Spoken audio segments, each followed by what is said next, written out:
സ്തോത്രം. ഹല്ലേലൂയ. കർത്താവിൽ അത്രയും സ്നേഹമുള്ള ദൈവമക്കളെ, ഒരിക്കൽ കൂടെ തിരുവചന ധ്യാനത്തിലേക്ക് വളരെ സ്നേഹത്തോടെ എല്ലാവരെയും സ്വാഗതം ചെയ്യുന്നു. Praise the Lord. നമുക്കൊരു വചനം വായിക്കാം. ഉൽപ്പത്തി പുസ്തകം 4:6-7. യഹോവ കയീനോട്, നീ കോപിക്കുന്നത് എന്തിന്? നിന്റെ മുഖം വാടുന്നതും എന്ത്? നീ നന്മ ചെയ്യുന്നു എങ്കിൽ പ്രസാദമുണ്ടാകുകയില്ലയോ?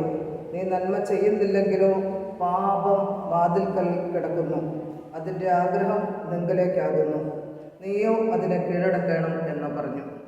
Praise the Lord. ഹല്ലേലൂയ. ദൈവമക്കളെ, കയീൻ്റെ ജീവിതത്തിൽ നമുക്കറിയാം, ഹാബേലിലും അവൻ്റെ വഴിപാടിലും ദൈവം പ്രസാദിച്ചപ്പോൾ കായൻ ചെയ്തത് എന്താണെന്ന്. സ്വന്തം സഹോദരനെ കൊലപ്പെടുത്തി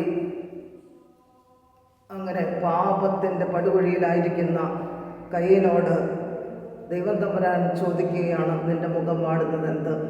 ദൈവമക്കളെ, പലപ്പോഴും പാപത്തിൻ്റെ പടുകുഴിയിൽ വീണ് കിടക്കുമ്പോൾ മുഖഭാവം മാറുന്നു. ഇന്നത്തെ വചനക്കേൾവിയിലൂടെ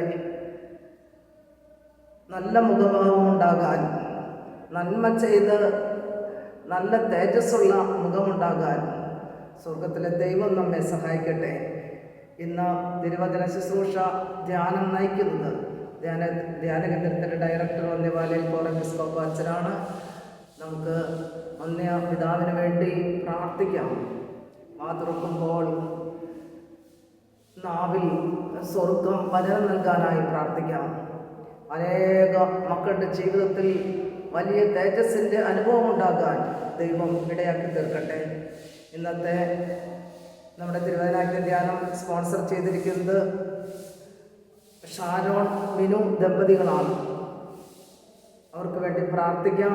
അവർക്ക് ദൈവം ദാനമായി ഒരു കുഞ്ഞിനെ നൽകിയിട്ടുണ്ട്. ദൈവമേ, അവിടുന്ന് കരുണ തോന്നി മക്കളെ കരങ്ങളിൽ എടുക്കണമേ, അവരുടെ നല്ല ആവശ്യങ്ങളിൽ കൂടെ ഇരിക്കണമേ എന്ന് പ്രാർത്ഥിക്കാം. ദാനമായി നൽകിയ കുഞ്ഞിന് പഠിക്കാനുള്ള ബുദ്ധിയും ഓർമ്മശക്തിയും വിവേകവും എല്ലാം നൽകണമേ എന്ന് പ്രാർത്ഥിച്ച് ദൈവകരങ്ങളിലേക്ക് ആ കുടുംബത്തെയും അവരുടെ മാതാപിതാക്കളെ രണ്ടുപേരുടെയും മിനു ഷാരോൺ ദമ്പതികളുടെ മാതാപിതാക്കളെ എല്ലാം നമുക്ക് സമർപ്പിക്കാം. ദൈവമേ, അവിടത്തേക്ക് ഹിതമെങ്കിൽ ഒരു കുഞ്ഞിനെയും കൂടെ നൽകി ആ മക്കളെ അനുഗ്രഹിക്കണമെന്ന് പ്രാർത്ഥിക്കുന്നു. ധ്യാനകേന്ദ്രം ദാനമായി തന്ന കുടുംബത്തിന് വേണ്ടി സമർപ്പിച്ച് പ്രാർത്ഥിക്കുമ്പോൾ ഹല്ലേലൂയ, ദാനമായി നൽകിയ മകന് നിത്യശാന്തി നൽകണമേ. കുടുംബത്തിൽ എല്ലാവരെയും അവിടുന്ന് തൊട്ട് അനുഗ്രഹിക്കണമെന്ന് പ്രാർത്ഥിക്കുകയാണ്. ധ്യാനകേന്ദ്രവുമായി ബന്ധപ്പെട്ട് പ്രവർത്തിക്കുന്ന വന്യാചാര്യന്മാരെയും ബഹുമാനപ്പെട്ട സിസ്റ്റേഴ്സിനെയും ഇവിടുത്തെ എല്ലാ ശുശ്രൂഷകളെയും ദൈവകരങ്ങളിലേക്ക് ചേർത്ത് വെച്ച് പ്രാർത്ഥിക്കുന്നു. ദൈവമേ, അവിടുന്ന് എല്ലാ ശുശ്രൂഷകളും ഏറ്റെടുത്ത് അനേകം ആത്മാക്കൾ സ്വർഗത്തിലെത്തുന്ന വലിയ ശുശ്രൂഷയാക്കി മാറ്റാൻ നമുക്ക് സമർപ്പിക്കാം. ധ്യാനകേന്ദ്രത്തെ സഹായിച്ചിട്ടുള്ള സകല കുടുംബങ്ങളെയും വ്യക്തികളെയും പ്രത്യേകിച്ച് ഈ തിരുവനാക്കി ധ്യാനം സ്പോൺസർ ചെയ്തിട്ടുള്ള എല്ലാവരെയും അളവില്ലാതെ അനുഗ്രഹിക്കണമേ. ഇന്ന് സ്പോൺസർ ചെയ്ത ആ കുടുംബത്തെ പ്രത്യേകമായി സമർപ്പിക്കുന്നു. ഹല്ലേലൂയ. ഇന്ന് വചനം പെരുമഴ പോലെ പെയ്തിറങ്ങാൻ അന്നേ ആചാര്യൻ്റെ ഒരിക്കൽ കൂടെ സമർപ്പിക്കുന്നു. പിതാവിൻ്റെയും പുത്രൻ്റെയും പരിശുദ്ധ റൂഹായുടെയും നാമത്തിൽ തന്നെ ആമേൻ. പിതാവിനും പുത്രനും പരിശുദ്ധ റൂഹായിക്കും സ്തുതി. അനുഗ്രഹീതരായ ദൈവമക്കളെ, ദൃശ്യമാധ്യമത്തിലൂടെ അഥവാ ഓൺലൈനിലൂടെ ഈ വചനം കേൾക്കുന്ന ധ്യാനിക്കുന്ന എല്ലാ പ്രിയപ്പെട്ടവരെയും ഈ ശുശ്രൂഷയിലേക്ക് സ്വാഗതം ചെയ്യുന്നു. പരിശുദ്ധ യാക്കോബായ സുറിയാനി സഭയുടെ കീഴിലുള്ള സെൻറ് തോമസ് ധ്യാന കേന്ദ്രത്തിൽ നിന്ന് കഴിഞ്ഞ കോവിഡ് കാലത്തിൽ തുടങ്ങിയ ഇപ്രകാരമുള്ള വചന സന്ദേശം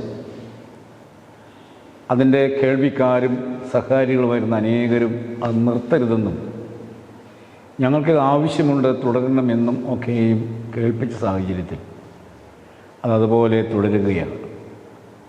ഇപ്പോൾ നിങ്ങളോട് സംസാരിക്കുന്നത് തിരുവചനാഗ്നി എന്ന പക്തിയിൽ അന്ന് തുടങ്ങി വച്ച ആ വചനശ്രൂഷയുടെ കണ്ടിന്യൂഷനായിട്ട് ചില വചനഭാഗങ്ങൾ ധ്യാനിക്കുന്നതിന് വേണ്ടി വായിച്ച് അതിൽ നിന്ന് ചില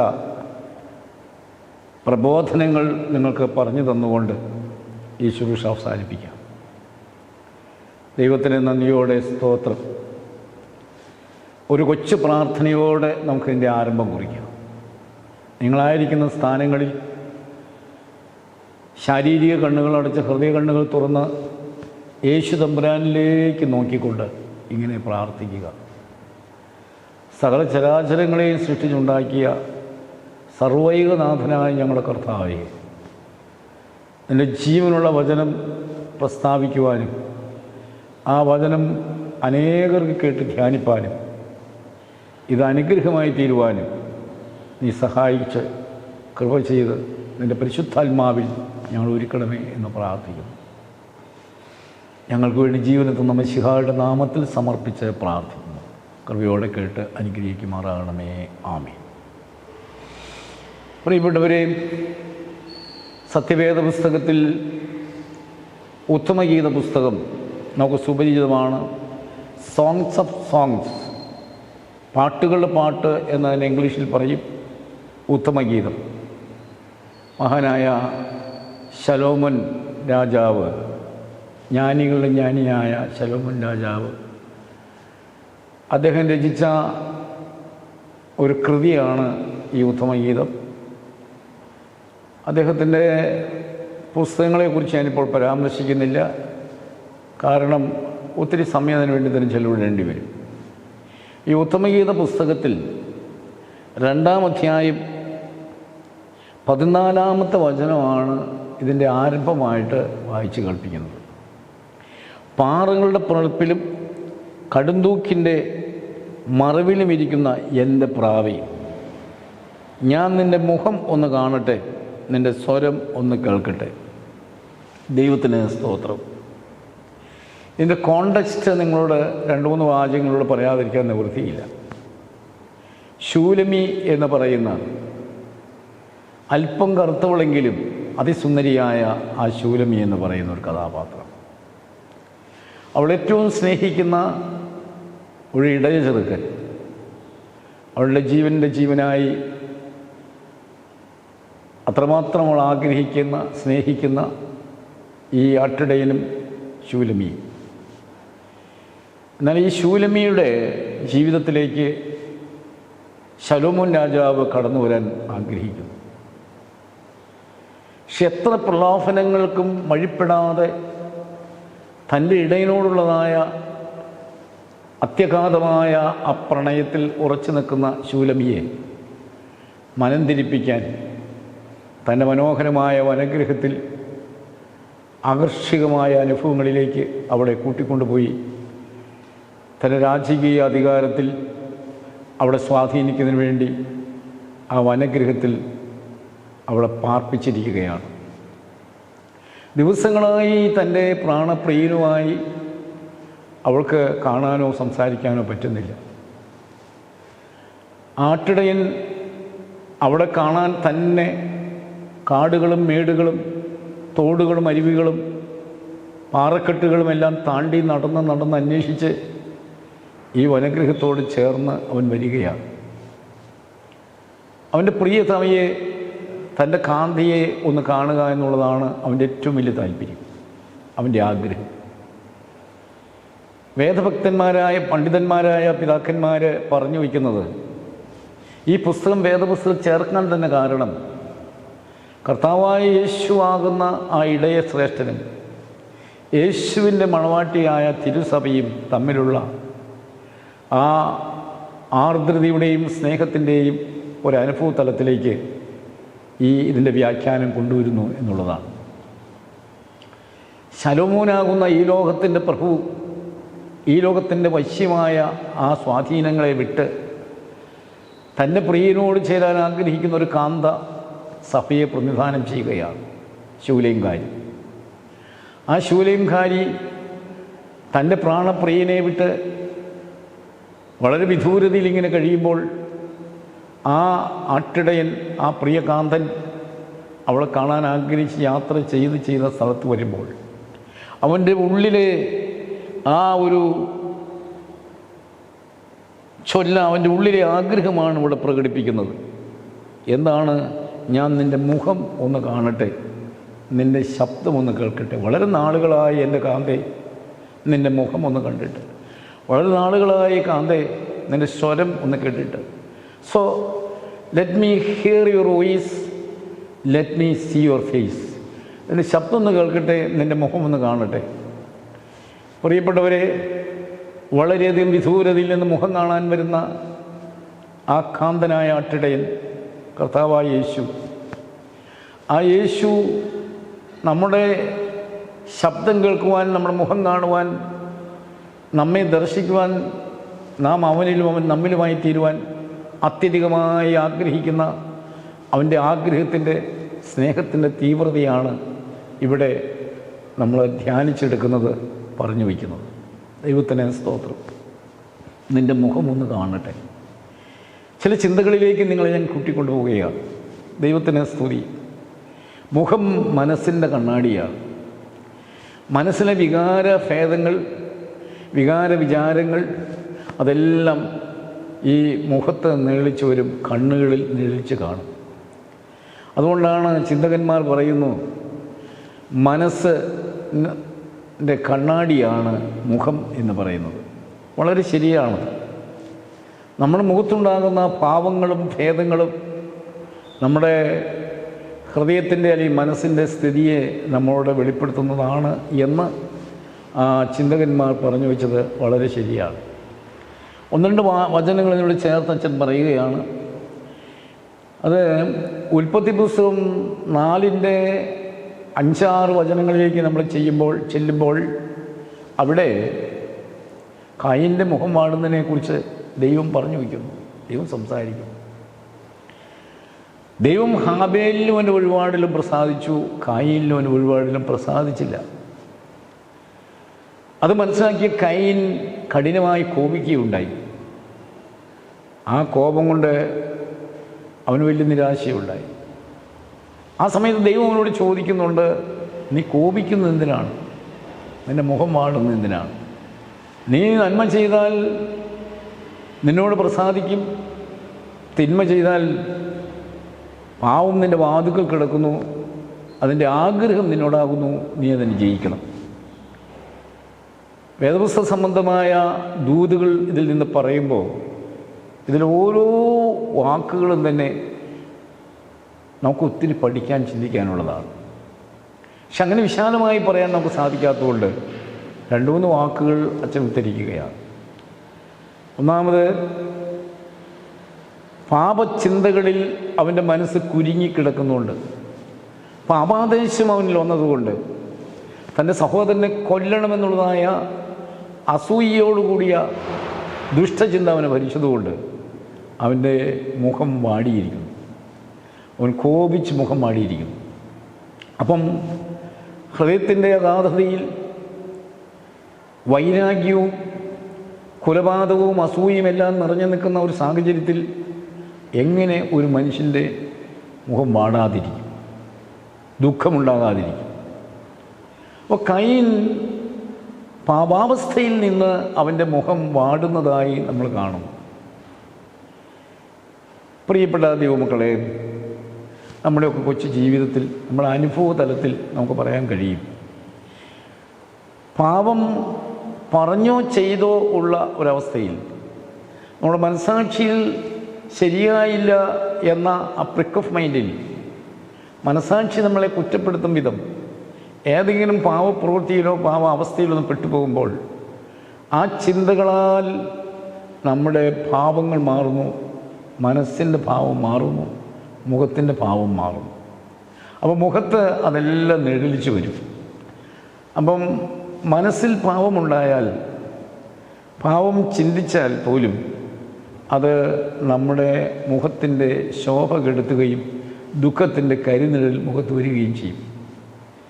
പ്രിയപ്പെട്ടവരെ, ഇപ്രകാരമുള്ള പാവാവസ്ഥയിൽ നിന്ന് നമ്മെ വീണ്ടെടുത്ത് ആ പാപത്തിന് പരിഹാരം തന്ന് നമ്മെ കഴുകി വെടിപ്പാക്കി നമ്മുടെ മുഖത്ത് ആനന്ദവും സന്തോഷവും തരുവാൻ ദൈവം പ്രസാദിച്ചിട്ട് ദൈവം തന്നെ മനുഷ്യരൂപത്തിൽ ഇറങ്ങി വന്നതാണ് കർത്താവായ യേശു.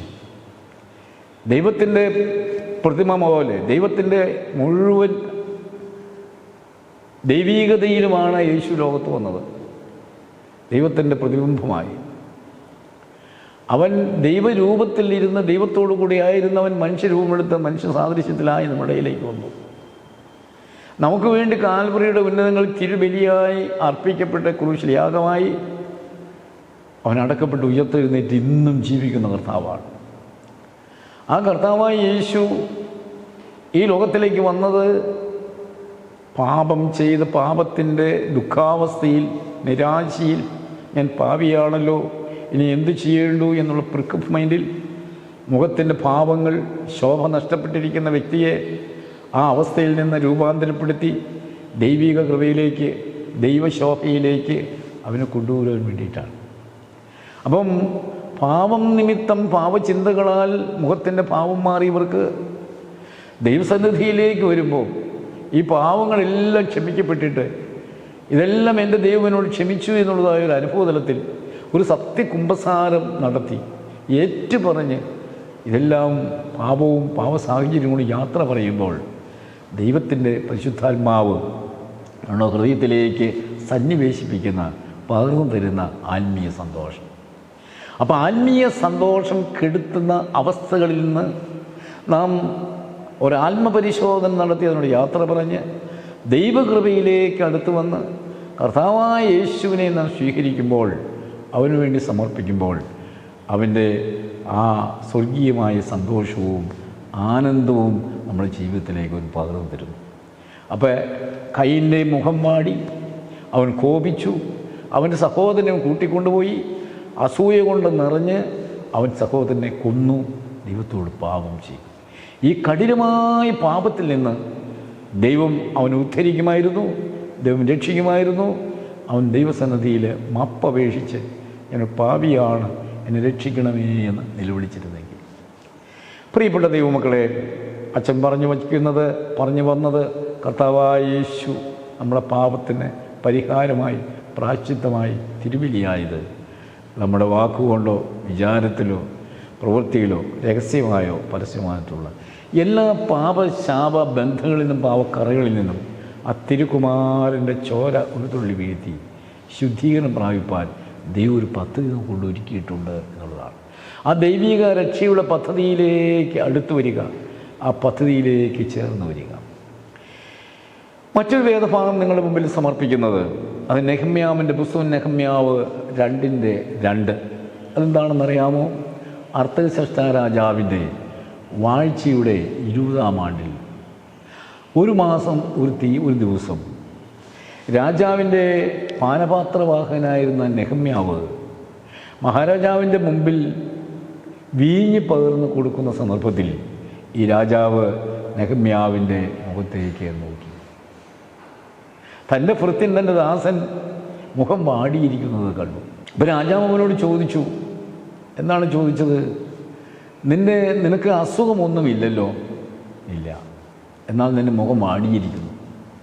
രാജാവ് തന്നെ ഉത്തരം കണ്ടെത്തി, അത് നിൻ്റെ മനോവ്യസനം കൊണ്ടാണ്. അപ്പം നെഹമ്യാവിനോട് രാജാവ് പറയുന്നു, നിൻ്റെ മനോവ്യസനം തന്നെയാണ് നിൻ്റെ മുഖം വാടാനുള്ള കാരണം. അവൻ രാജസന്നതിൽ ഭയപ്പെട്ടു പോയി രാജാവ് ഇത് പറയുമ്പോൾ. അപ്പം രാജാവ് ചോദിച്ചു, എന്താണ് നിൻ്റെ മുഖം വാടാൻ കാരണം? എന്താണ് നിൻ്റെ പ്രശ്നം എന്താണ്? അപ്പോൾ നെഹമ്യാവ് പറയുന്നു, ഞങ്ങൾ പിതാക്കന്മാരുടെ കല്ലറ പൊളിഞ്ഞ് അതിൻ്റെ മതിലുകളെല്ലാം തീ കൊണ്ട് വരുന്നു. അങ്ങനെ ദൈവാലയം ശൂന്യമായി കിടക്കുന്ന സംഭവങ്ങളെക്കുറിച്ച് നെഹമ്യാവ് രാജാവിനോട് ഉണർത്തിക്കുന്നുണ്ട്.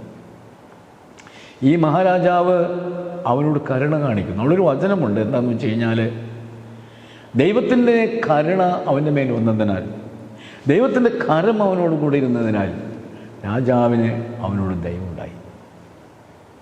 അപ്പം ഒരു അന്യദേശത്ത് അന്യമതസ്ഥനായി ഇതിലൊന്നും അറിവോ കേൾവിയോ ഇല്ലാത്ത രാജാവ് നെഹമ്യാവിൻ്റെ മുഖം വാടിയിരിക്കുന്ന വസ്തുത മനസ്സിലാക്കുകയും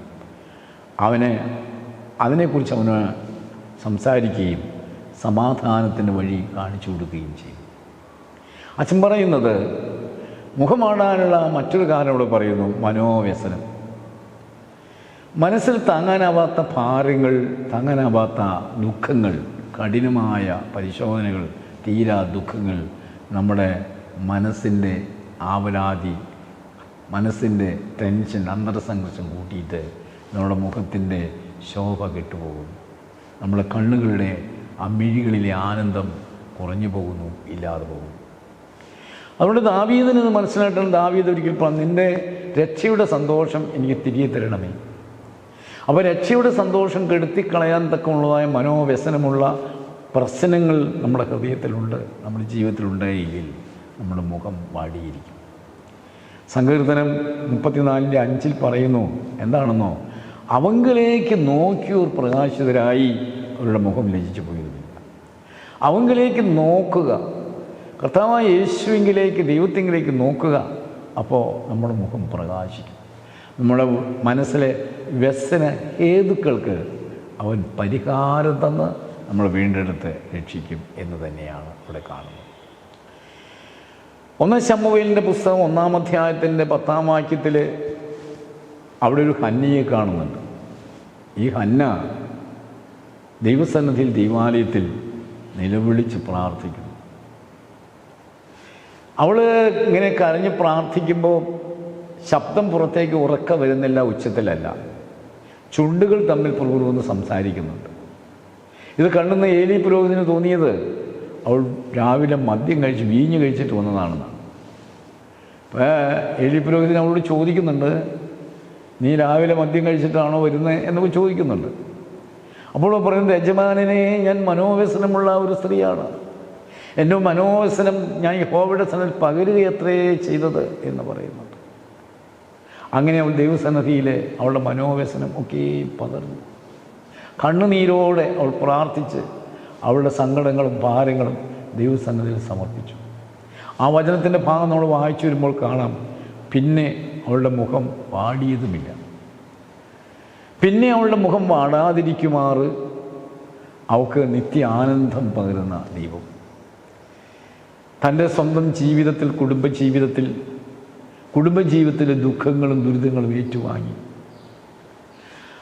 തൻ്റെ ഭർത്താവ് എൽഖാനയുടെ മറ്റൊരു ഭാര്യ അവളുടെ കുത്തുവാക്കുകൾ, പരിഹാസങ്ങൾ കേട്ട് മക്കളില്ലാതിരുന്ന തന്നെ മനസ്സിൽ കുത്തി മുറിവേൽപ്പിച്ച് മുറിവേറ്റ മനസ്സുമായി ഒത്തിരി ഭാരത്തോടെ ഇരിക്കുന്ന ഒരു ഹന്നയാണ് നമ്മൾ കാണുന്നത്.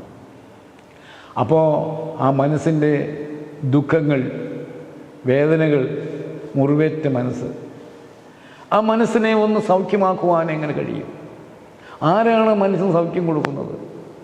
അവൾക്കൊന്നറിയാമായിരുന്നു, ദൈവാലയത്തിൽ ചെന്ന് ഈ വേദനകളെല്ലാം അറിയുന്ന സർവൈകനാഥൻ, ഇസ്രായേലിൻ്റെ പരിശുദ്ധൻ, ആ ദൈവസന്നിധിയിൽ എൻ്റെ സങ്കടം ഞാൻ പകരുമ്പോൾ അവൻ പരിഹാരം തരുമെന്ന്. ഈ വചനം കേൾക്കുന്ന എല്ലാ മക്കളോടും പങ്കുവയ്ക്കാനുള്ളത്, പ്രശ്നങ്ങളില്ലാത്ത മനുഷ്യരില്ല. പല വിധത്തിലുള്ളതായ പ്രശ്നങ്ങൾ, സങ്കടങ്ങൾ, അവലാധികൾ എല്ലാം നമ്മുടെ ജീവിതത്തിൽ ഒന്നിനു പുറകെ ഒന്നായിട്ട് വന്നുകൊണ്ടേയിരിക്കും.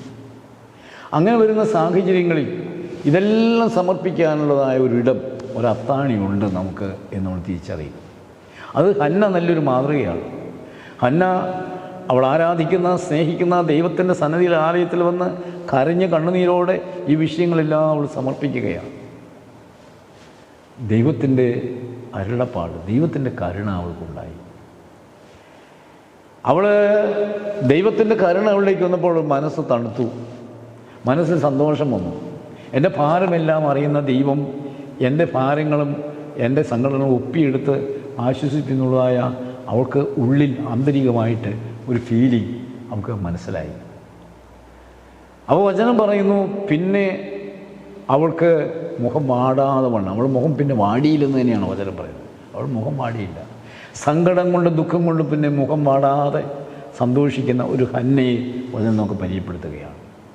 എന്തിനു വേണ്ടി മുഖം വാടി, എന്തിനു വേണ്ടി ദുഃഖിച്ചു, എന്തിനു വേണ്ടി ആവലാതിപ്പെട്ടു, എന്തിനു വേണ്ടി കരഞ്ഞു, എല്ലാറ്റിനും പരിഹാരം കർത്താവായ യേശു ദൈവമാണ് എന്ന് വചനം നമ്മളോട് പറയും. അതുകൊണ്ട് ദുഃഖ ദുരിതങ്ങളുടെ കഴത്തിൽപ്പെട്ട് സങ്കടപ്പെടുന്ന മക്കളോട് പ്രാർത്ഥിച്ചുകൊണ്ട് ഈ വചനം മുൻപിൽ വെച്ചുകൊണ്ട് പറയുന്നു, ഇതെല്ലാം കേൾക്കുന്ന സർവശക്തൻ്റെ മുമ്പിൽ ഇതെല്ലാം സമർപ്പിച്ച് നിങ്ങൾ പ്രാർത്ഥിക്കുക.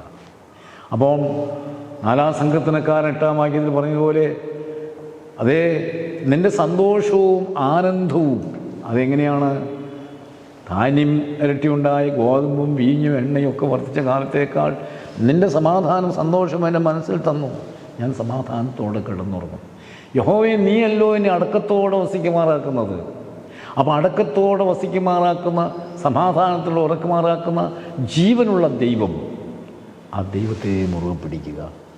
അപ്പോൾ മുഖം വാടാൻ പാപകരമായ സാഹചര്യത്തിൽ നിന്ന്, ജീവിതാനുഭവങ്ങളുടെ തിക്തമായ മനോവേദനകളിൽ നിന്ന്, മുറിവേറ്റ മനസ്സുകളിൽ നിന്നുണ്ടായിട്ടുള്ള എല്ലാറ്റിനും റെമഡി കാൽവറി ക്രൂശിൽ ആ നമുക്ക് വേണ്ടി യാഗമായ കർത്താവായ യേശുവിൻ്റെ ക്രൂശിൻ്റെ സന്നിധാനമാണ്.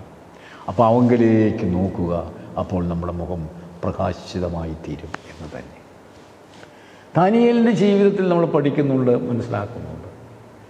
ദാനിയേൽ അവനെതിരായി രാജാവിൻ്റെ കൽപ്പന പോലും ഇറങ്ങി എന്ന് പറയുമ്പോൾ അവിടുത്തെ കോടതിയിൽ പോകാനോ വാദിക്കാനോ വക്കീലിനെ വയ്ക്കാനോ ഒന്നും സാധ്യമല്ല.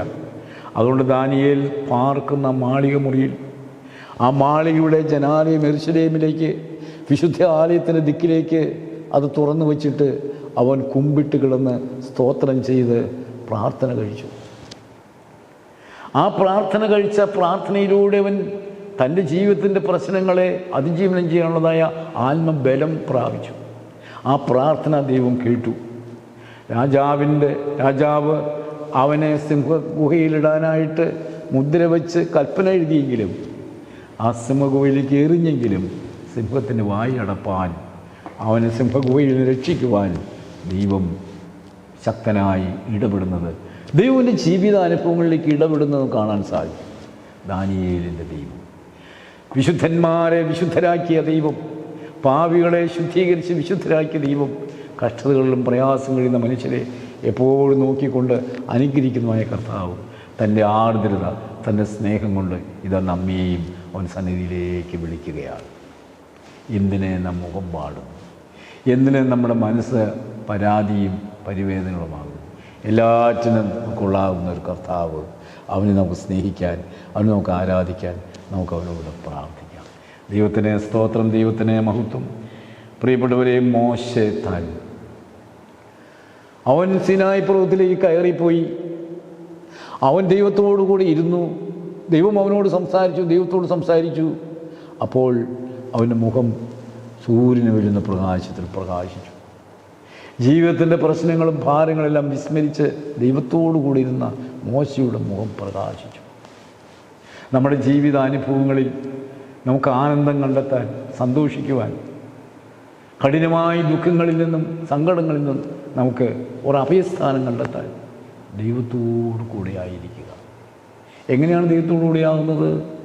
ദൈവത്തിൻ്റെ വചനം വായിച്ച് ധ്യാനിച്ച് പൂർണ്ണമായി വിശ്വസിച്ച് ഏറ്റുപറഞ്ഞ് ദൈവിക അനുഗ്രഹത്തിന് വേണ്ടിയിട്ട് ജാഗരിച്ചുകൊണ്ടിരിക്കുമ്പോൾ ഈ നിത്യ ചൈതന്യമായ ദൈവ ബലം, ആത്മീയ ബലം അവൻ നമ്മിലേക്ക് തരികയും നമ്മുടെ ജീവിതം പ്രകാശമാനമാക്കി, ജീവിതം ആനന്ദകരമാക്കി, ജീവിതത്തെ പ്രത്യാശ നിറവുള്ളതാക്കി തീർക്കുവാൻ സാധിക്കും എന്ന് നമ്മൾ ഓർത്തിരിക്കുക.